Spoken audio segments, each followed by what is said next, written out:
Quitting your job before you've got the new one. Welcome to Australian Mining for New Starters, and in today's video I just want to have a quick chat about some of the social media posts that have gone around from people that are quitting their job before they've got their formal contract in their mining job.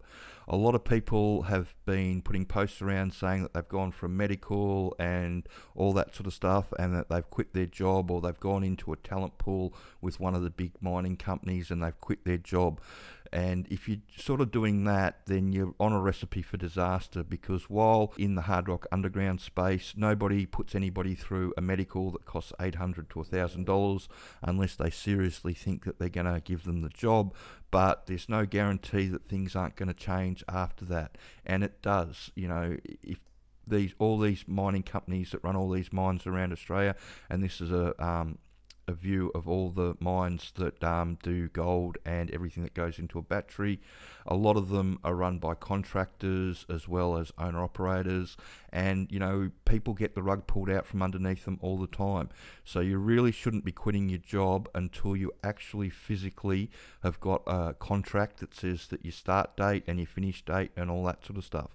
And even, you know, in the last couple of years, unfortunately, with what we do with the intro to underground training, the DIY course and the work ready package, we've had a couple of people that have come through that have actually had contracts signed and all that sort of stuff, only to be called up, you know, a day before they're due to fly out to site and say the job's no longer there. So it's just one of those things that when you're going into the mining industry, you know, be very, very cautious about the steps that you take, and especially in quitting your current job, because, you know, going into a talent pool with BHP doesn't really mean anything these days. If you look at some of the feedback that the Facebook pages have got about the talent pools, you know, with some of the big owner operator mines, that a lot of people went into talent pools 2 or 3 years ago and are still there. Until someone actually physically offers you a contract and a job and a start date and all that sort of stuff, you really shouldn't be quitting your current job, because otherwise it just could lead to be a recipe to disaster. I just wanted to do that really short video, and it is a really short video, this one, just to let people know that, yeah, it's easy to get blindsided. Just because they give you a medical and you've gone and done the medical, that doesn't mean that you're going to be guaranteed getting a job.